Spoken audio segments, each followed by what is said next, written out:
안녕하세요. 저는 개인 사업을 하고 있는 40대 여성입니다. 남편과 이혼 후 행복하게 잘 살고 있는데요. 이런 삶을 살게 되기까지 많은 일들이 있었습니다. 특히 주변에서 많이 들려오는 시댁 식구와의 불화가 저의 이야기가 될 줄은 꿈에도 몰랐습니다. 어머님은 저를 참 예뻐하셨는데 잘난 의사 동서가 들어오고 난 뒤 180도 달라진 모습을 보여주셨어요. 거기다 여우짓하는 동서까지 저를 무시하고 차별하는 바람에 한바탕 난리가 났었죠.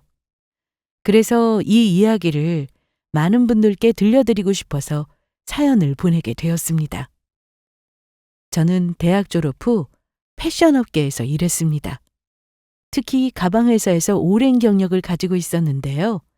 기회가 된다면 제가 만든 가방을 판매해보고 싶었습니다. 그래서 회사를 다니며 돈도 열심히 모으고 일도 배우며 살았습니다. 그렇게 살다 보니 좋은 남편도 만나게 되었습니다. 저밖에 모르는 아주 착한 남편이었는데 저희는 연애만 5년을 하였고 그렇게 결혼을 했더니 가정에도 충실하더군요. 여보, 저기 커피 내려놨고 나 오늘 회의 있어서 먼저 출근한다. 고마워. 차 조심하고. 그래, 저녁 때 봐. 남편은 저와 결혼 후 하루도 빠짐없이 아침에 커피를 내려주고 출근했어요. 결혼하고 얼마 뒤 저는 꿈에 그리던 매장을 하나 차렸는데 그래서 남편보다는 출근 시간이 여유로워 청소도 해놓고 천천히 출근 준비를 했습니다. 저는 출근을 하면 직원들과 함께 새로운 가방 디자인을 함께 구상하고 어떻게 하면 브랜드를 더 알릴 수 있을지 고민하는데요. 그러다 보니 제가 만든 브랜드를 좋아해주는 사람들도 계속해서 늘어났습니다. 남편은 제가 회사를 그만둔 것에 대해서 단 한 번도 얘기하지 않는 사람이었어요. 뭐든 제가 하는 것에 대해서 믿어주고 응원해주는 사람이었죠. 그래서 더 용기 내어 사업에 매진할 수 있었습니다. 저를 믿어주는 사람은 부모님과 남편 외에 또 있었습니다. 바로 시어머님이었죠. 제가 결혼 전 시댁으로 인사를 갔을 때 저를 바라보셨던 시어머님의 눈빛을 아직도 잊지 못합니다. 지금은 그런 눈빛을 볼 수 없어 아쉽지만 저에게 엄마 못지않은 사랑을 주셨습니다. 물론 그게 오래가지는 못했지만요. 저희 부부는 특별한 날이 아니어도 친정이나 시댁을 자주 갔습니다. 그러니 어머님은 제가 더 예쁘게 보였나 봅니다. 매번 올 때마다 뭘 이렇게 사와? 저번에 보니까 프라이팬 안쪽이 다 벗겨졌더라고요. 이거 그대로 쓰면 몸에 안 좋아요. 얼른 버리세요. 아니다. 온 김에 제가 버릴게요. 어머님 또 저 가면 쓰실 거잖아요. 내가 정연이한테는 못 당한다니까. 그런데 이거 브랜드 아니야? 비싸 보이네. 엄청 비싼 건 아니니까 막 쓰시고 또 제가 사드릴게요.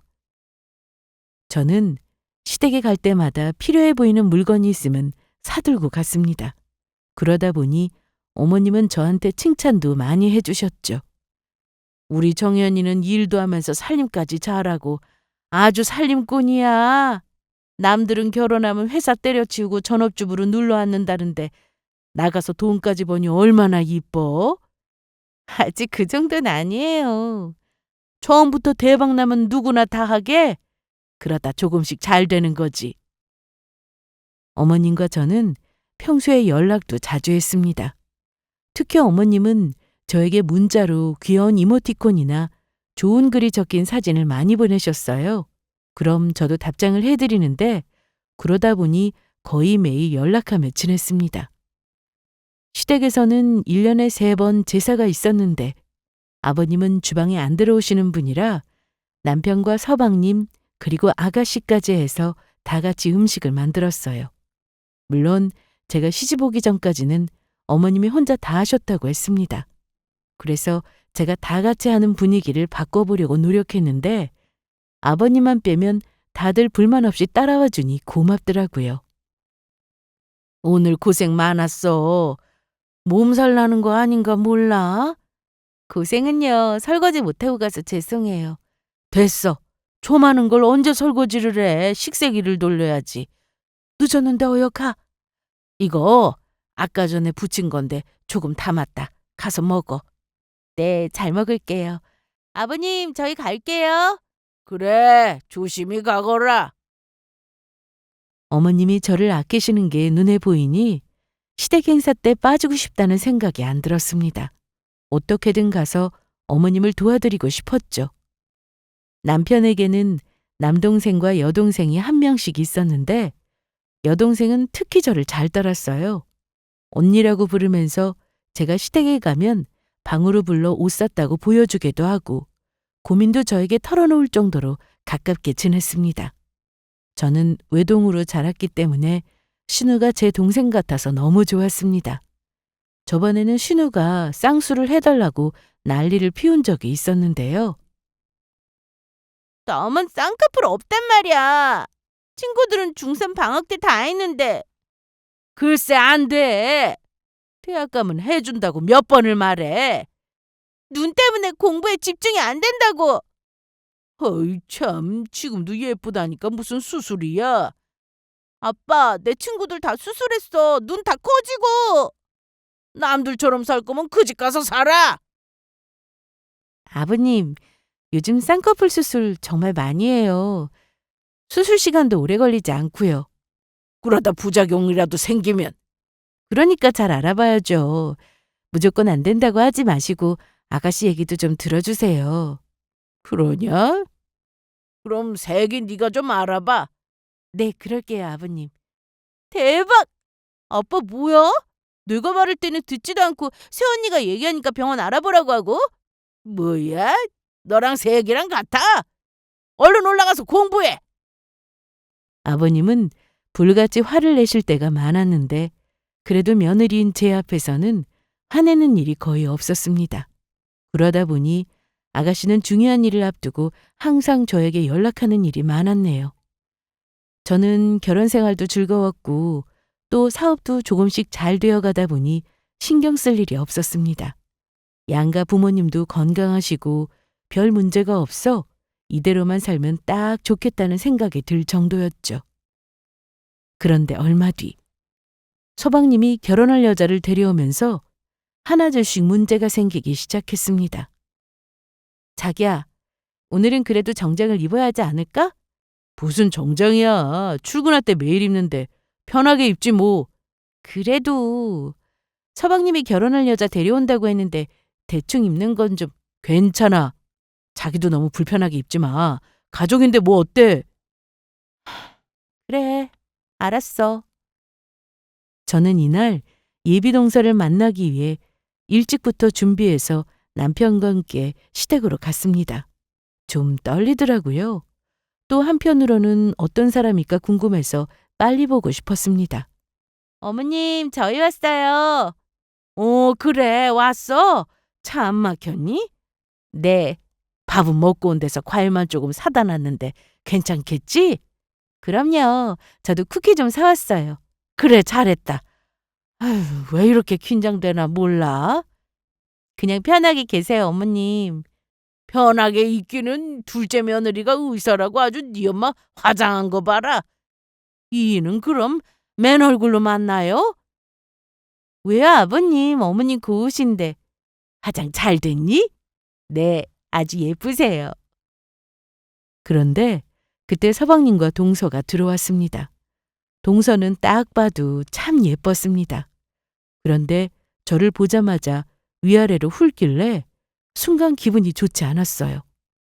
아무리 편한 차림으로 입었다 해도 나름 신경 썼는데 동서가 보기에 이상했는지 여러 번 제 옷을 쳐다보더라고요. 혹시 뭐가 묻었나 이리저리 살폈지만 그건 아니었습니다. 시댁 식구가 다 모여서 같이 차를 마시며 얘기를 나누는데 동서가 의사라 그런지 가족들의 관심은 대단했습니다. 한참 얘기 중에 과일을 담았던 접시가 비어서 주방으로 가 과일을 깎고 있는데 밖에서 웃음소리가 계속 들리더라고요. 전 내심 좋았습니다. 동서와 친하게 지내고 싶다는 생각도 들었고요. 이것도 좀 드세요. 맞다. 우리 첫째 며느리가 사온 쿠키야. 먹어봐. 어머, 이게 아직도 나와요?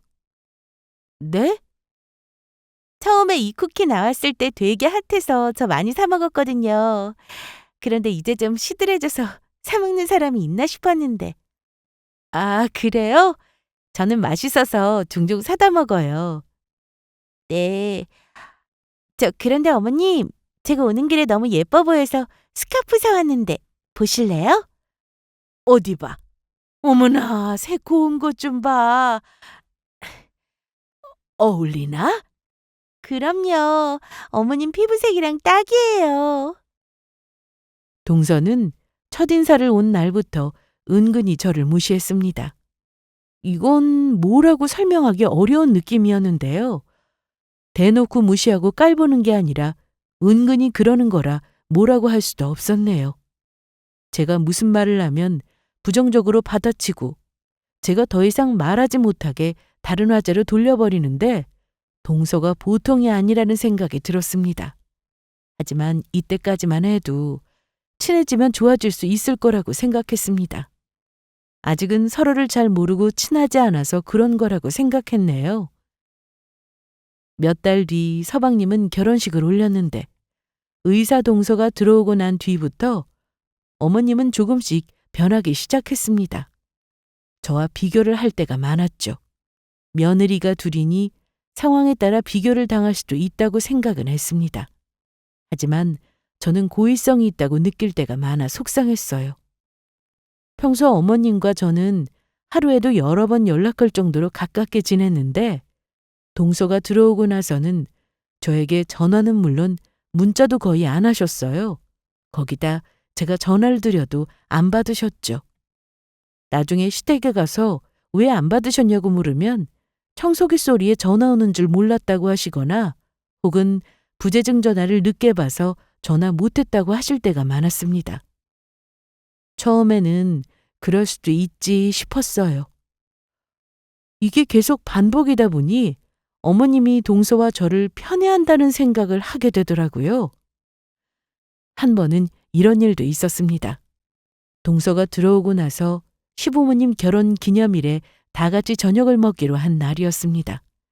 저는 평소대로 시댁에 필요한 살림살이를 몇 가지 샀고 시부모님께 드릴 돈도 봉투에 넣어서 갔는데 이날 동서는 저와 반대로 어머님이 좋아하실 만한 모자랑 명품 로고가 박힌 색조 화장품을 사왔습니다.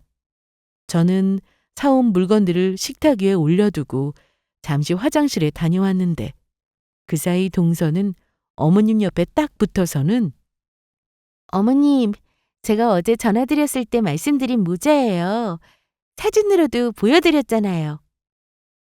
아, 이게 그거야? 사진보다 색이 더 좋다. 한번 써보세요. 어때? 잘 어울려? 네, 이건 처음부터 어머님 거였네요. 그러니? 어머님, 진짜 잘 어울리세요. 그래, 고맙다. 어머님은 동서와 저를 대하는 모습이 확연히 달랐습니다. 그리고 동서와는 연락을 정말 자주 하는 것 같았죠. 주방에서 설거지를 하고 나왔는데 어머님과 동서가 소파에 앉아서는 뭔가 웃으면서 보길래 저도 그 옆에 앉아 말을 걸어봤는데요. 퉁명스러운 대답이나 혹은 아예 무시할 때가 많았습니다. 아무리 의사 동서가 좋아도 그렇지 이렇게 사람이 변할 수가 있는 걸까요? 제 입장에서는 기분 나쁜 것도 있었지만 섭섭함이 더 컸습니다. 하지만 어디 가서 말하기도 그랬어요. 남들이 보면 질투한다고 생각할 게 뻔했으니까요. 그러던 어느 날 곧 있을 제사 때문에 동서는 어떻게 할 건지 궁금해 전화를 걸었습니다. 동서, 지금 바빠? 괜찮아요, 형님. 무슨 일이세요? 보름 있다가 제사인 거 알지? 그럼 날짜가 21일이네요. 맞아. 그날 시댁에 올 수 있겠어? 잠시만요.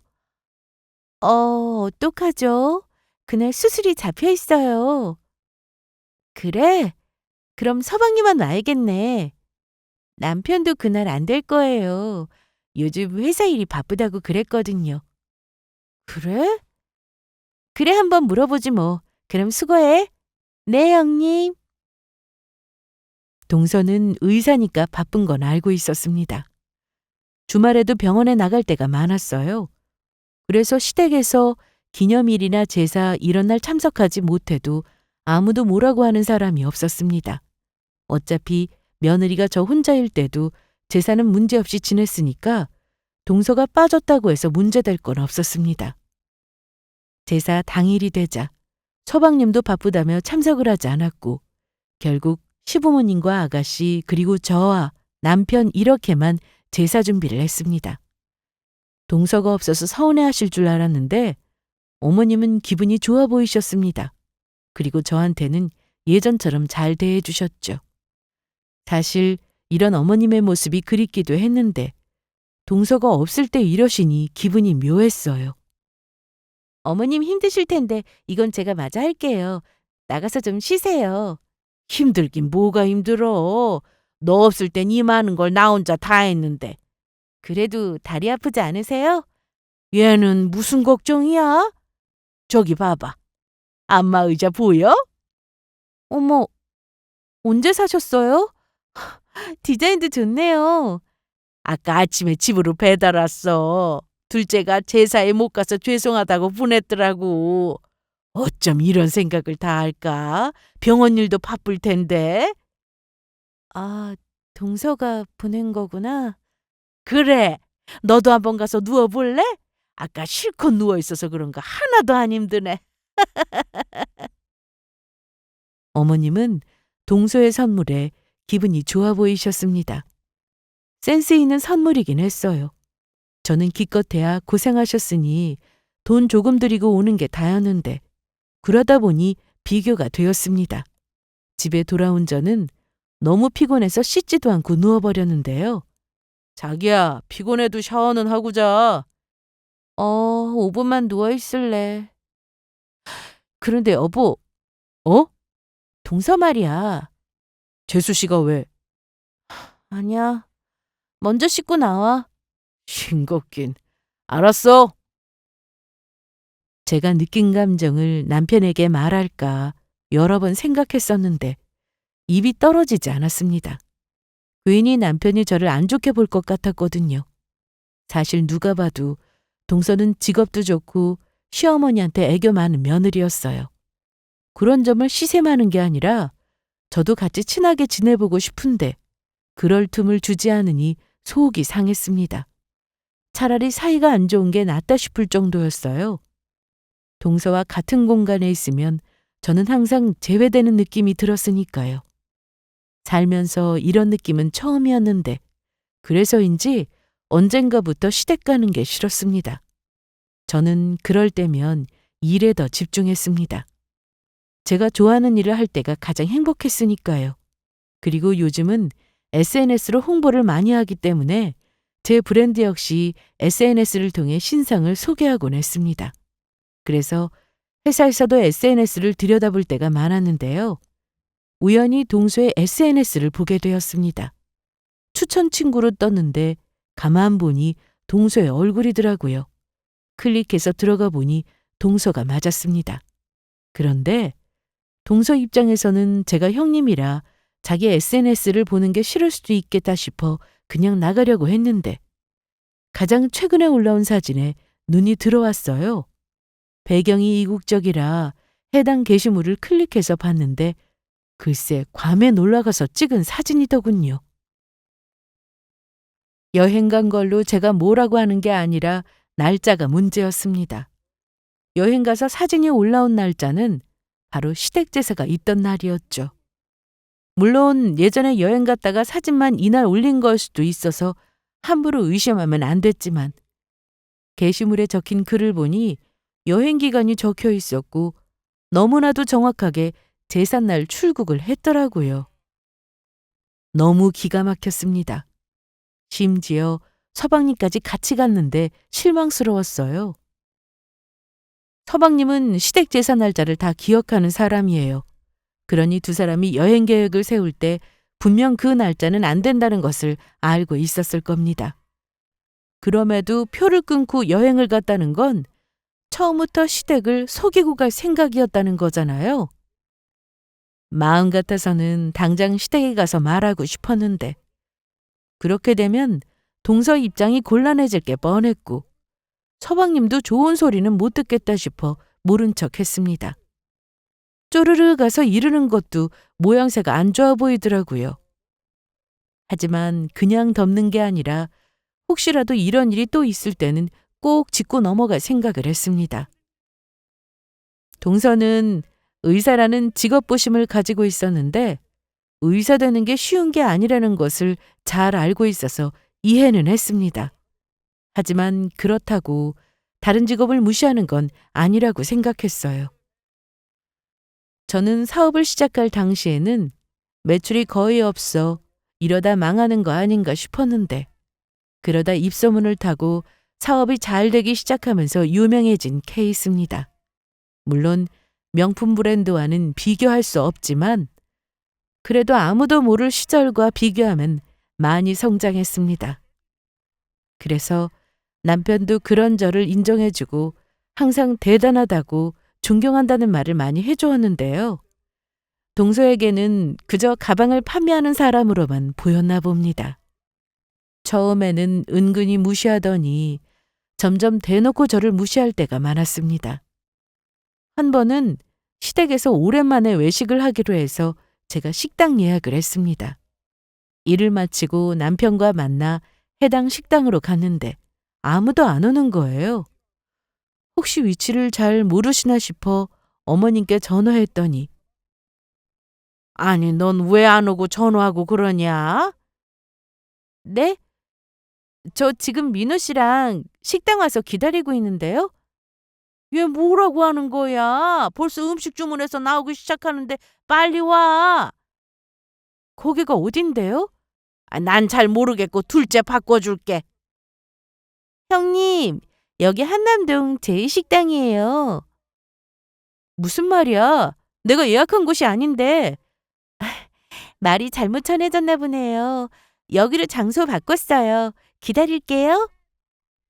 분명 식당을 예약하고 식구들에게 다 알렸는데 전날 동서가 다른 곳으로 알아봤다며 장소를 바꿨답니다.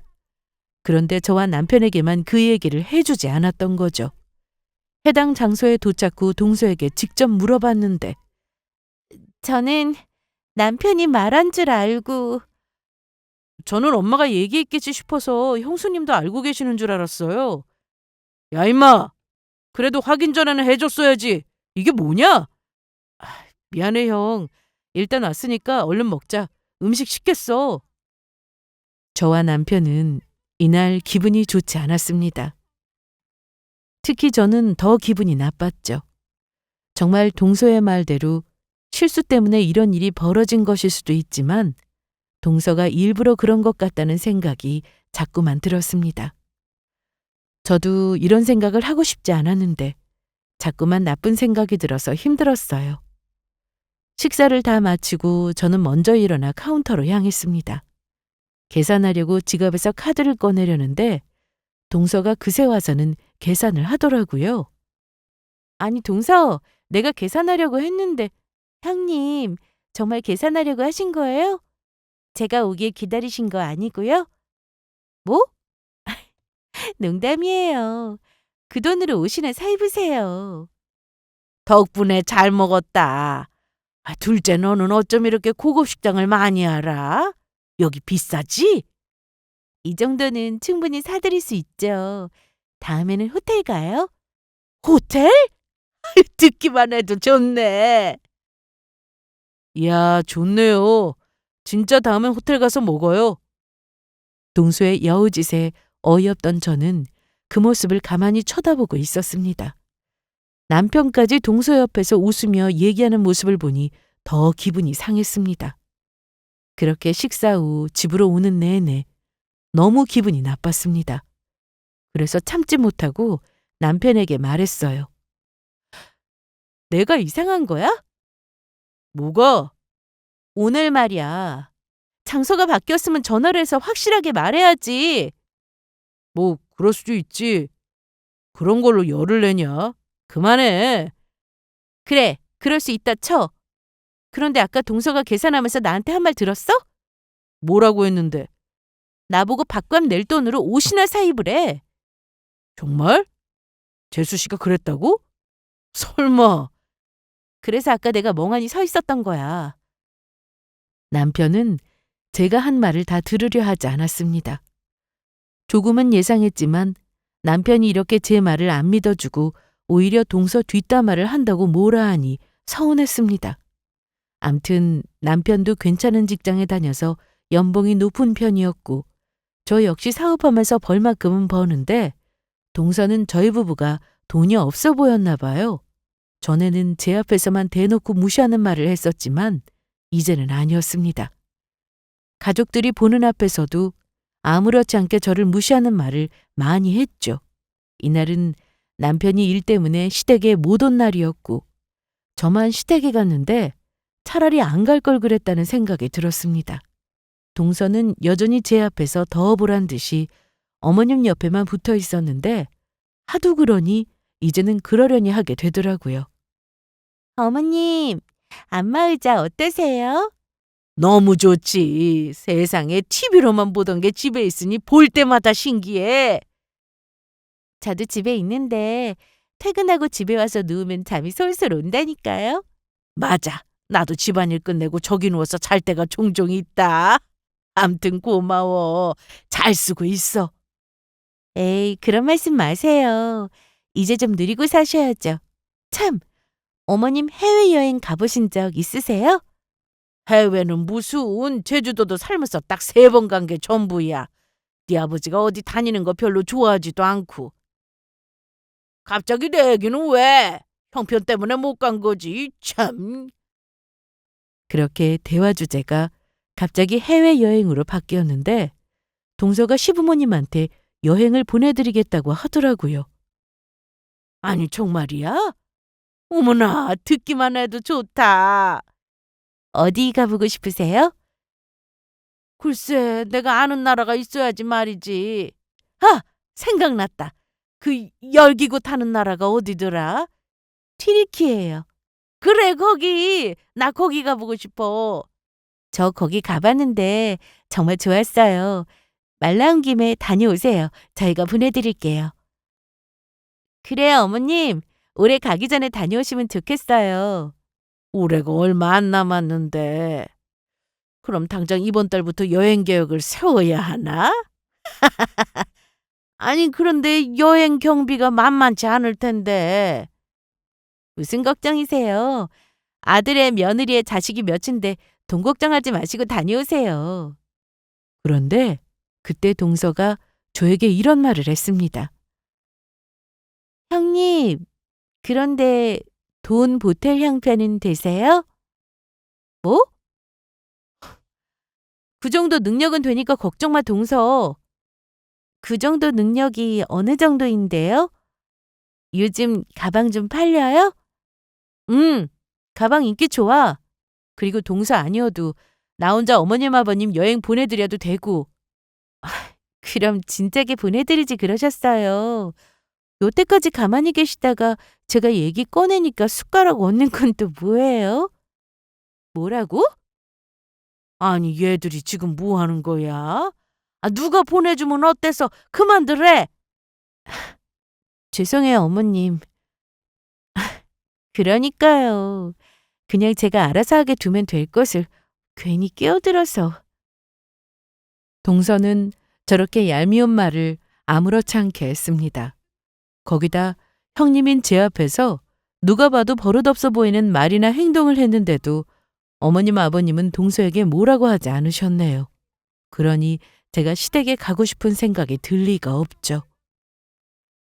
암튼 이날 여행 얘기가 나와서 저희는 돈을 모아 시부모님 해외여행을 보내드리게 되었습니다.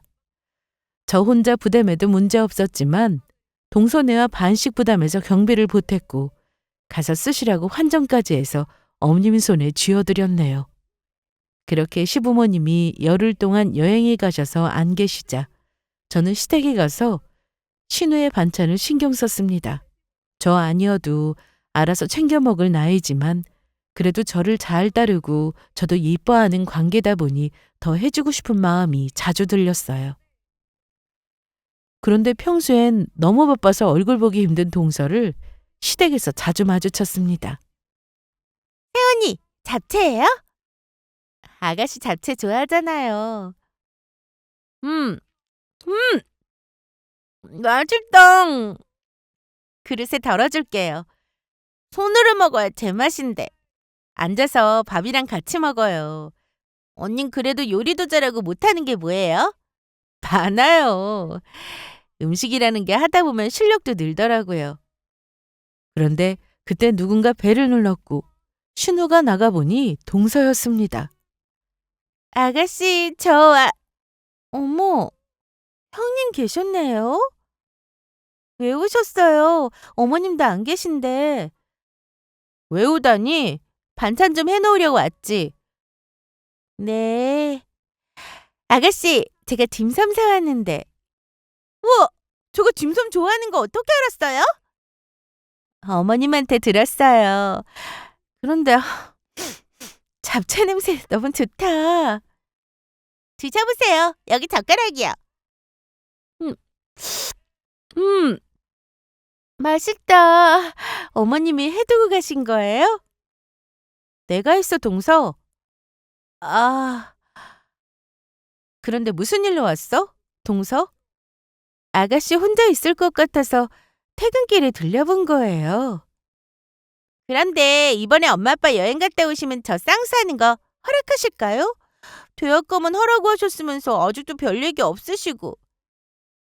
그때 아버님이 제 앞에서 그러셨잖아요. 병원 알아보고 하라고. 제가 잘 말씀드릴 테니까 이번에 같이 가봐요. 정말요? 드디어 나도 쌍수하는구나.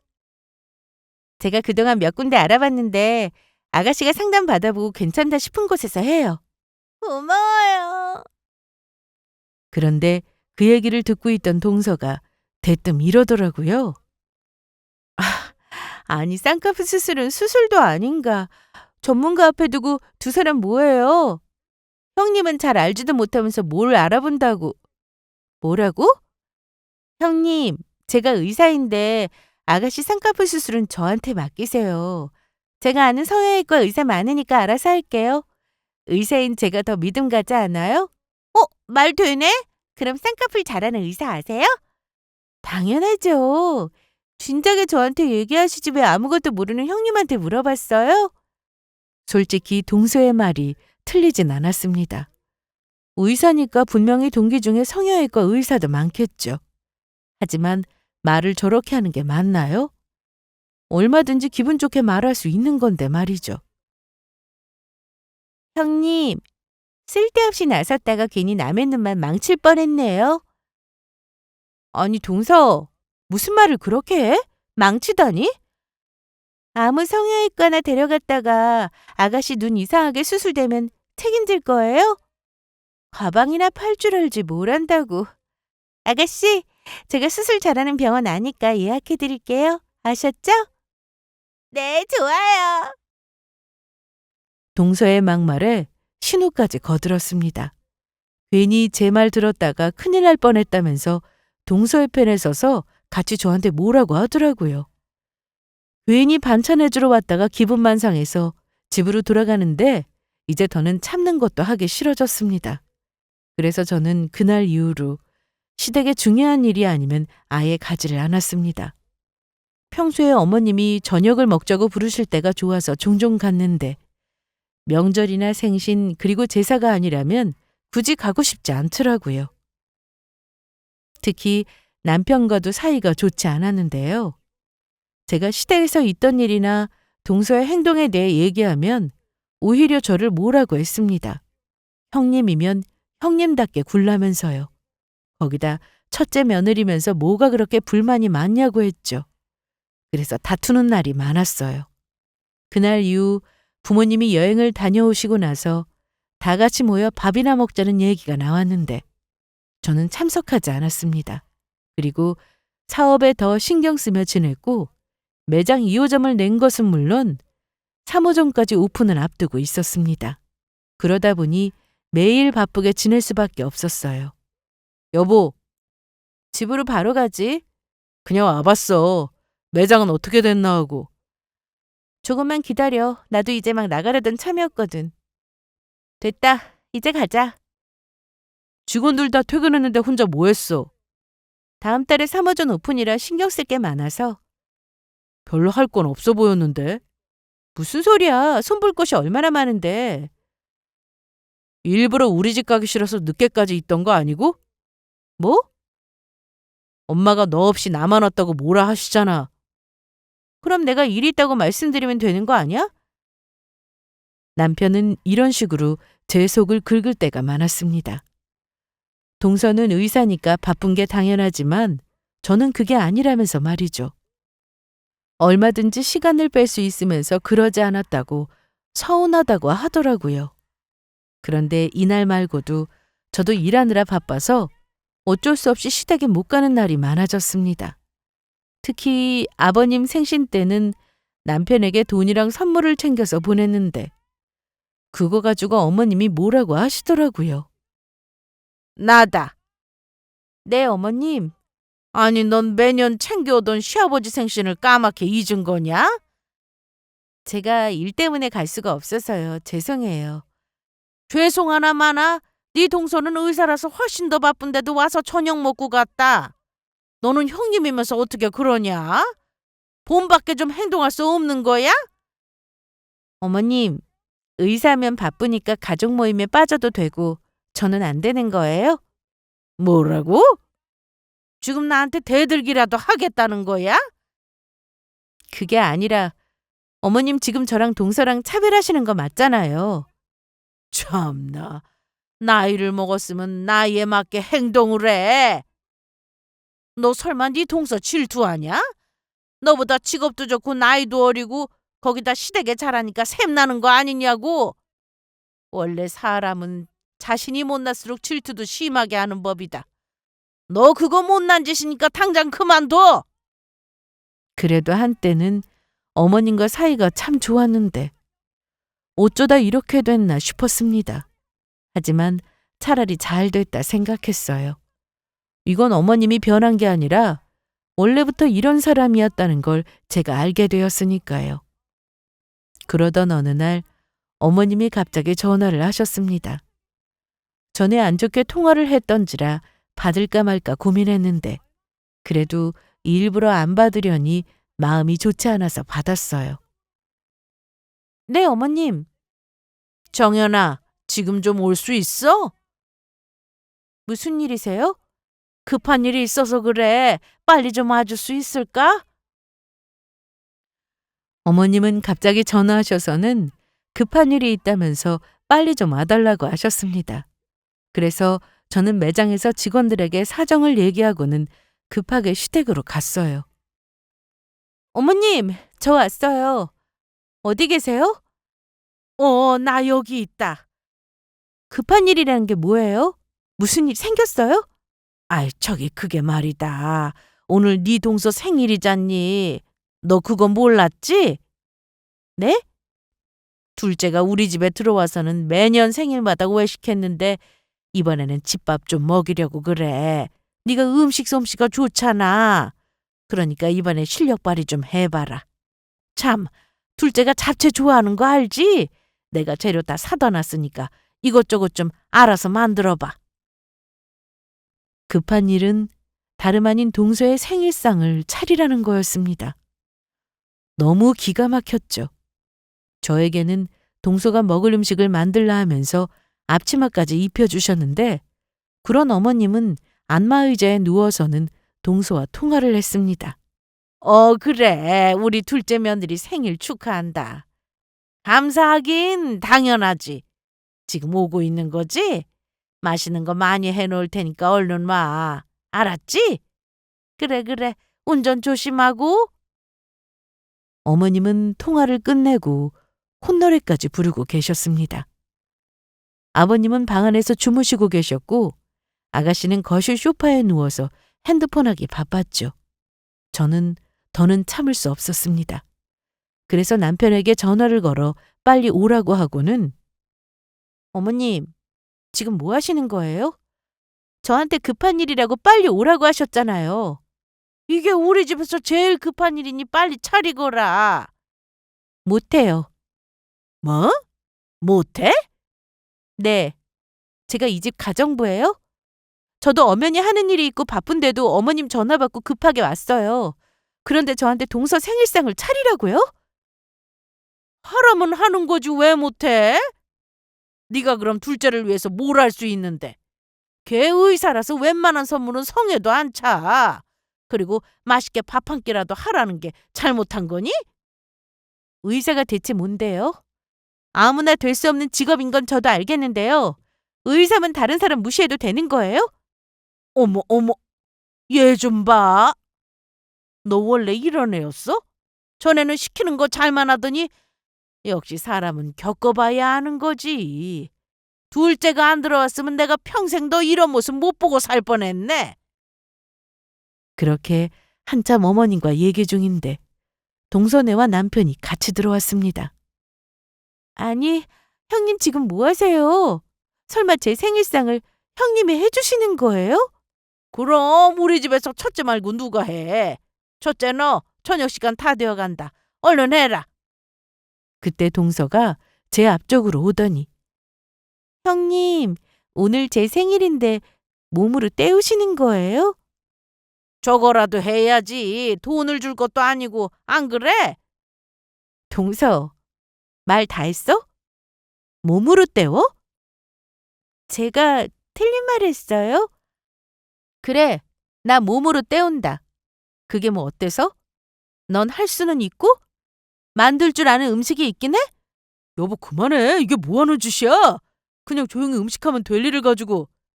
당신도 똑같아. 지금 이 상황에 그게 할 말이야? 누가 요즘 힘들게 직접 만들어요. 돈으로 사 먹지. 그래, 그럼 평생 그렇게 사 먹어. 지금 이 시간 이후로 내 손으로 만든 음식 네 입에 들어가는 일은 없을 거야. 저는 더 참지 못하고 손에 들고 있던 대파를 동서 얼굴에 집어던졌습니다. 이게 뭐 하는 짓이에요? 지금 나한테 파 던진 거예요? 괜찮아? 첫째 너 진짜? 여보 그만하라고. 너무하는 거 아니야? 당신 하나 때문에 이게 뭐야? 이리 나와. 나와서 나랑 얘기 좀 해. 나 못 나가. 뭐? 그럼 뭐 어쩌겠다고? 더 해보겠다 이거야? 아니, 나갈 사람은 내가 아니지. 다 나가세요. 어머, 뭐라고? 나보고 나가라고 했어? 잊으셨어요? 여기 제 집인 거. 제가 결혼 후 1년 정도 되었을 때 시댁은 집에 문제가 생겨 이사를 가야 했습니다. 그런데 당장 집을 얻을 돈도 없었고 결국 제 명의로 된 구축 아파트에서 지내시라고 했습니다.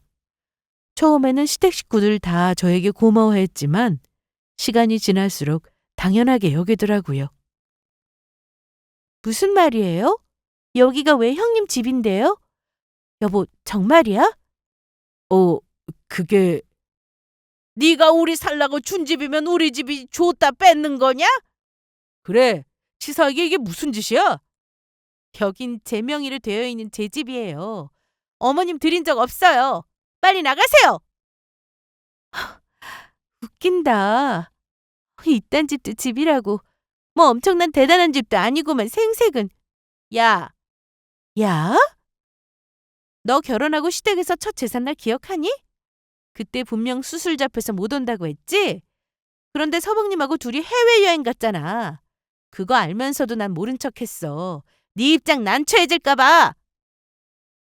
어머님 생신날에도 용돈 똑같이 드리자고 먼저 나한테 말해놓고 나 몰래 너만 돈 더 넣어서 내 입장 곤란하게 한 것도 난 다 이해했다. 잘 보이고 싶어서 저랬나 보다 하고 좋게 생각하고 넘어갔어. 서방님도 그러는 거 아니에요. 동서가 저렇게 여우짓하고 생각 없이 행동하면 옆에서 더 잡아줘야지 어쩜 똑같이 그래요? 여기 있는 사람들 다 똑같아. 똑같은 사람들끼리 잘 살아보세요. 당장 나가라고! 저는 이렇게까지 하고 싶지 않았지만 이유 없이 저를 무시하는 걸 더는 참을 수 없었습니다. 동서는 기분 나빠하며 시부모님을 모시고 나갔고 아가씨도 눈을 흘기며 나갔습니다. 정연아, 너도 나가. 나는 왜? 너도 똑같아. 내가 그동안 여러 번 말했는데 너 듣기는 했니? 오히려 나한테 뭐라고 했지? 니네 가족 욕하지 말라고? 가정교육을 그렇게 받았냐고 하고. 너도 나가버려. 그래도 나까지 나가라는 건 좀... 그날 저녁 저는 시댁 식구들의 옷들을 캐리어에 담아 동서내로 보냈습니다. 혹시나 옷을 핑계로 다시 들어오려고 할까 봐서요. 저는 원래 마음이 약한 사람이라 사과를 받으면 쉽게 풀리는 성격인데 이번엔 달랐어요. 독하게 마음을 먹었죠. 그래서 시부모님이 사시던 집은 전세로 주었습니다. 가격을 낮춰 내놓으니 세입자를 빨리 구할 수 있었는데 이 사실을 몰랐던 시모가 집에 찾아갔다가 다른 사람이 살고 있는 걸 알고는 저희 집으로 찾아오셨더라고요. 어쩐 일이세요? 어쩐 일이고 뭐고? 일단 문부터 열어. 이 노인네 밖에 세워둘 거야? 그냥 말씀하세요. 독하네 아주. 저는 인터폰을 더는 안 받았습니다. 시모는 한참을 서 있다 돌아간 모양인데 남편까지 저에게 전화했지만 받지 않았어요. 그날 저녁 퇴근하고 집에 온 남편이 저에게 이러더라고요. 정연아, 미안해. 뭐가 미안해? 이제 여기도 오지 마. 아니, 웬 나한테 그래? 내가 그랬어? 너도 그랬어. 나한테 똑같이 무시했어. 아니, 엄마랑 재수 씨가 그런 거잖아. 그날 시댁에서 넌 뭐 했는데? 똑같이 나 몰아세웠지? 그날 내가 앞치마 입고 얼마나 초라했는지 알아? 야, 솔직히 그날 음식 그거 그냥 했으면 이 난리가 났어? 뭐라고? 지금 뭐가 문제인지 모른다는 거네? 남편은 계속 답답한 소리를 했습니다.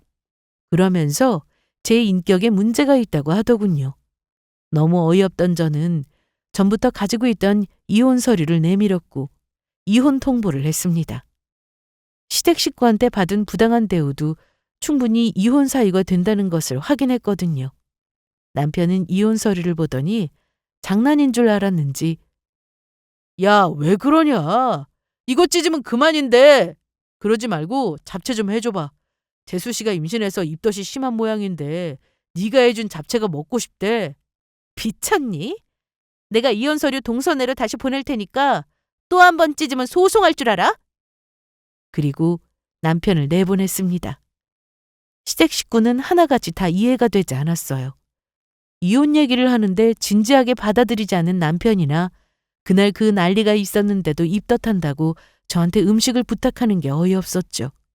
그날 이후로 제가 아무 반응이 없으니 어머님은 물론 아버님, 서방님 그리고 아가씨까지 돌아가면서 저에게 연락을 해오더라고요. 그럴수록 저는 더 해주기 싫었습니다. 당사자인 동서는 끝까지 저에게 사과 한마디 안 했거든요. 그렇게 한 달 정도 지나고 나니 시댁 식구의 연락은 뜸해졌는데 어느 날 남편이 어머님과 함께 아파트 단지 안에서 서성이더라고요. 모른 척하고 지나가려 했지만 입구에 서 있어서 마주쳐야 했습니다. 정연아, 왜 왔어? 저기 첫째야. 정연아. 시간도 좀 흘렀는데 이제 화 좀 풀렸을까? 아니요? 미안하다. 내가 너한테 말 섭섭하게 한 거 사과하마. 그런데 이게 무슨 소리야? 꼬르륵 소린데? 자기 저녁 안 먹었어? 뭐? 나야. 낮부터 아무것도 못 먹었어. 왜 못 드셨는데요?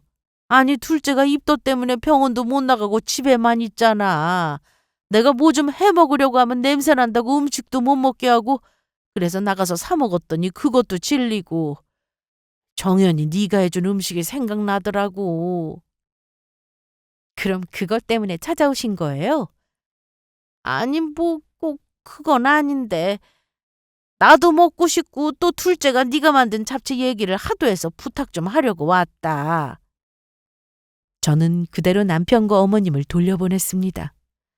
그동안 제가 받은 상처는 아직도 크게 남아 있었으니까요. 그날 이후로 저는 사업에 집중하며 지냈고 매장도 늘려갔습니다. 시댁에 신경 쓰지 않아도 되니 시간적 여유도 많아져서 시간에 구애받지 않고 일하며 지냈죠. 남편과의 이혼도 진행 중이었고요. 그런데 들리는 얘기로는 동선회로 들어간 시댁 식구는 서로 사이가 좋지 못하다고 했습니다. 뻔한 얘기죠. 오죽하면 저한테 고개 뻣뻣이 들고 사과 한 번 안 하던 동서가 전화해서는 잘못했다고 했겠어요. 형님, 제발요. 제가 이렇게 빌게요. 영상통화라도 해서 무릎 꿇은 거 보여드려요? 아니면 제가 지금 집에 갈까요? 아주 미치겠어요. 어머님하고 아버님 때문에 옷 입는 것도 불편하고 아버님은 밤새 TV 틀어놓고 아가씨는 제 물건에 막 손대고. 지금 나한테 시댁 식구 욕하는 거야? 아니, 그게 아니라 제가 그동안 잘못한 거 인정할게요. 죄송해요. 네? 그러니까 예전처럼 그 집에서 시부모님 살게 해드리면 안 되는 거예요? 안 돼. 그리고 다시는 전화하지 마. 이제 더는 나랑 상관없는 사람들이니까. 송민우 그 인간하고도 이혼 중이니까 곧 남남 될 거야. 왜 사람은 있을 때 잘하지 못하고 꼭 나중에 가서야 후회하는 걸까요? 항상 옆에 있으니 그 소중함을 모르는 것 같아요. 참, 아가씨는 결국 동서가 말한 병원에 가서 쌍꺼풀 수술을 했다고 했는데 한쪽 눈이 제대로 안 감겨서 결국 재수술 날짜를 잡았다고 하더라고요. 제 앞에서 그렇게 큰 소리치며 잘난 척하더니 꼴 좋다 싶었습니다. 지금도 그 집은 전세를 주고 있고 저는 남편과 깨끗하게 갈라서서 행복하게 잘 지내고 있습니다. 그리고 제 사업 역시 전보다 더 나아지고 있고요. 전 남편은 이혼 후에도 여전히 저에게 미련이 남은 것 같지만 절대로 다시 합칠 일은 없을 겁니다. 그동안 참고 산 세월이 아깝기도 했지만 그래도 더는 그 사람들 얼굴을 안 보고 살 수 있어 그걸로 만족합니다. 제 이야기는 여기가 끝입니다. 앞으로도 저는 사업 잘 꾸려서 살 테니 응원해 주시고 여러분들도 좋은 일만 가득하시길 바랍니다.